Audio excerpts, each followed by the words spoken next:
Bom, pessoal, vou fazer aqui com vocês a correção das questões de física do bolsão. Vai ficar aqui na forma de vídeo correção, para vocês tirarem as dúvidas com relação a essas questões. Vamos lá, então. Bom, a primeira questão, ela fala: o gráfico de velocidade contratempo representa o movimento retilíneo de um objeto. Aí tem um gráfico aí que é velocidade versus tempo. Sobre esse movimento, assinale a afirmativa falsa. Então vamos lá, letra A. É uniforme de t igual a 60 segundos a t igual a 70 segundos.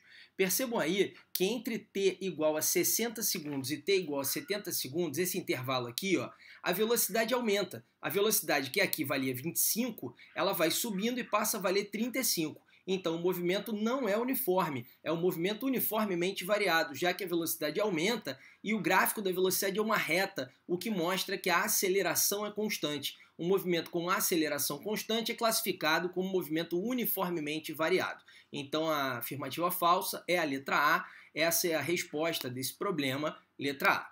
Vamos analisar aqui rapidinho as outras opções só para a gente ver o que está errado, ó. Tem aceleração constante entre t igual a 70 segundos e t igual a 100. Olha, entre t igual a 70, que é esse ponto aqui, e t igual a 100, que é esse ponto aqui, o gráfico da velocidade é uma reta. Se o gráfico é uma reta, a aceleração é constante, então essa está certa. Sua aceleração entre t igual a 60 e t igual a 70 é maior que entre t igual a 70 e t igual a 100. Olha, num gráfico de velocidade, a aceleração é dada pela inclinação do gráfico. Você pode perceber que o gráfico é mais íngreme, mais inclinado entre 60 e 70 do que entre 70 e 100. Então a aceleração nesse primeiro intervalo é maior do que nesse próximo intervalo aqui. Próxima opção, não há mudança de sentido. Realmente não há mudança de sentido, porque a velocidade é positiva o tempo todo. Se a velocidade é o tempo todo positiva, isso quer dizer que ele está andando o tempo todo para o mesmo lado. Se a velocidade fosse negativa, ele estaria andando no sentido contrário. E a última opção, a aceleração em t igual a 40 é menor que em t igual a 10. Para a gente ver a aceleração, mais uma vez, a gente tem que olhar a inclinação do gráfico. E essa inclinação mostra para a gente qual é a aceleração. Então você percebe que em t igual a 40, esse gráfico está aqui quase deitado, aqui a inclinação do gráfico. Ao passo que em t igual a 10, ele está mais em pé, mais íngreme. Então a aceleração em t igual a 40, aqui nesse ponto, é menor do que a aceleração em t igual a 10. Então a resposta dessa questão realmente é a letra A. A segunda questão fala o seguinte, ó. Um objeto homogêneo colocado em um recipiente com água tem 32% de seu volume submerso. Sabendo que a densidade do óleo é 0,8 gramas por centímetro cúbico, quanto de seu volume total ficaria imerso no óleo? Olha, pessoal, para a gente saber quando um corpo boia quanto do volume dele fica imerso, a gente tem que fazer uma razão entre a densidade desse corpo e a densidade do líquido onde ele boia. É essa razão que vai determinar que porcentagem, que fração do corpo fica imersa quando ele boia.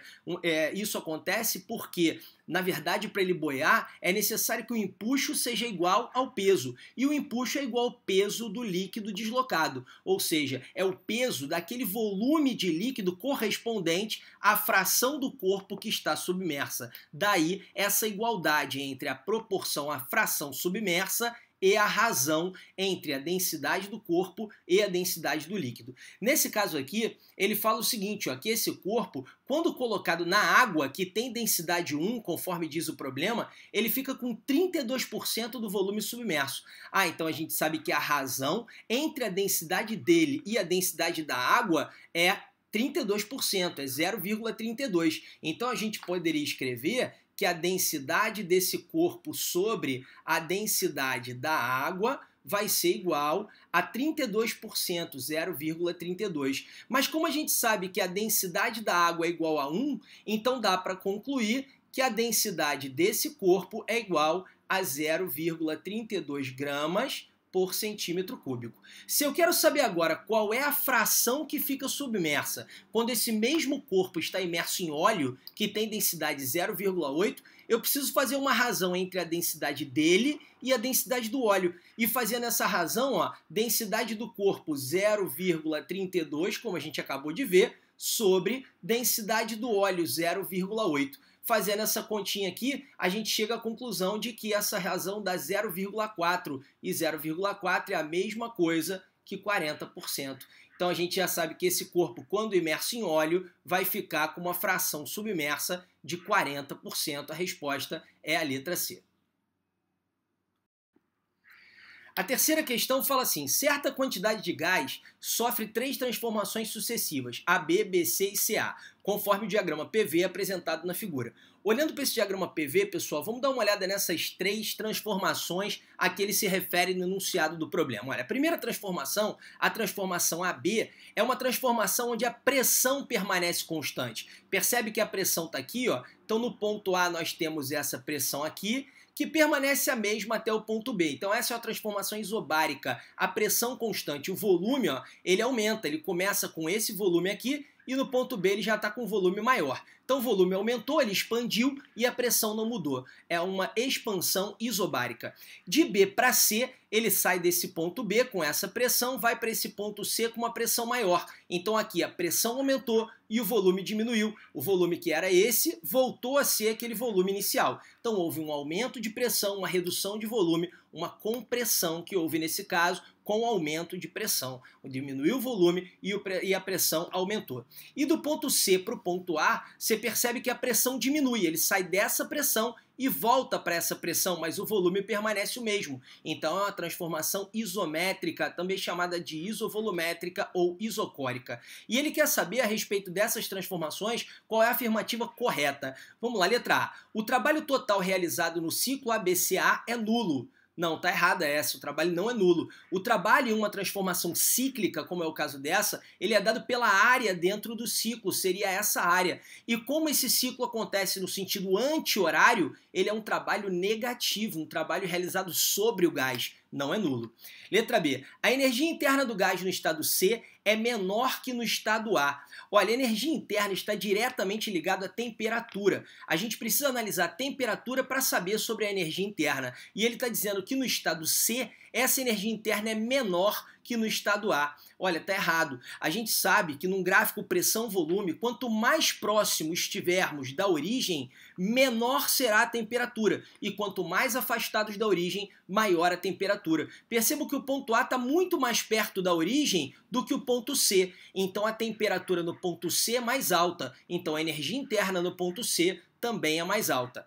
Na letra C, durante a transformação AB, o gás perde calor e realiza trabalho. Olha, de A para a transformação BC, transformação AB. Na transformação A para B, percebam que o volume aumenta. Se o volume aumenta, o gás realiza trabalho, tá certo isso? Então esse gás realiza trabalho, mas o ponto B também é mais longe da origem do que o ponto A. Se o ponto B está mais longe da origem que o ponto A, então a temperatura também aumentou. Houve um aumento da energia interna. E a gente sabe pela primeira lei da termodinâmica que o calor trocado com o gás, ele vai ser igual ao trabalho mais a variação da energia interna. Olha, se o volume aumentou, houve um trabalho positivo.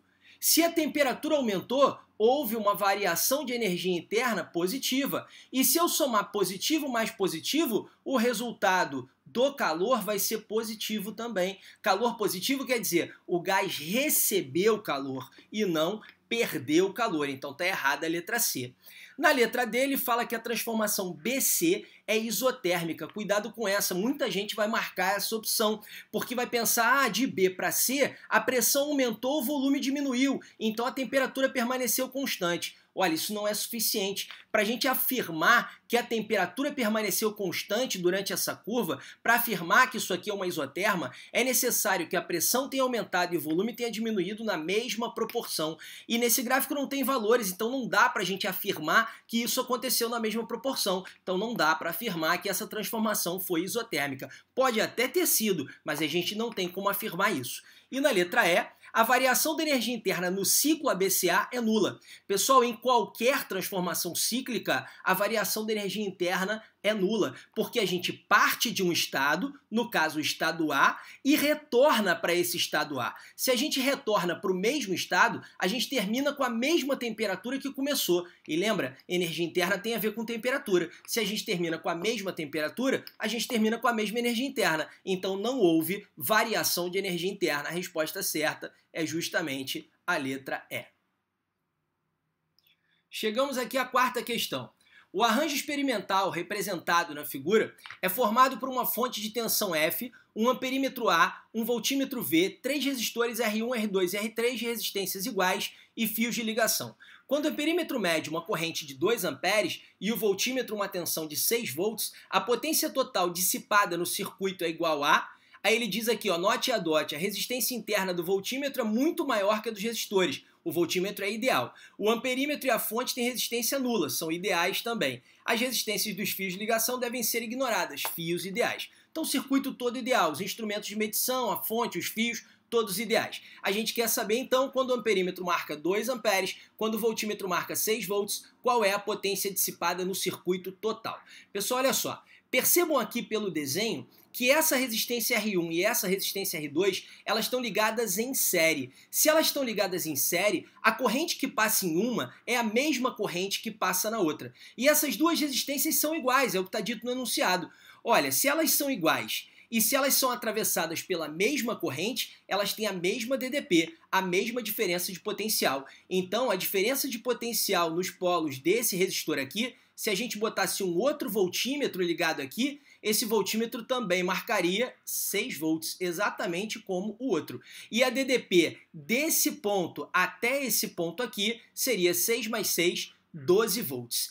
Esse cara aqui, ó, ele está em paralelo com essa associação. Se ele está em paralelo, ele está ligado entre os mesmos pontos. Ó. Percebe que ele está ligado aqui entre os mesmos pontos. Então ele está sujeito à mesma DDP. 12 volts aqui, 12 volts aqui. E esses dois pontos, eles são os próprios polos da fonte. Percebe que esse polo da fonte está ligado diretamente aqui, sem nada no meio do caminho, e esse polo está ligado diretamente aqui. Lembra que o amperímetro tem resistência nula, então não importa ele.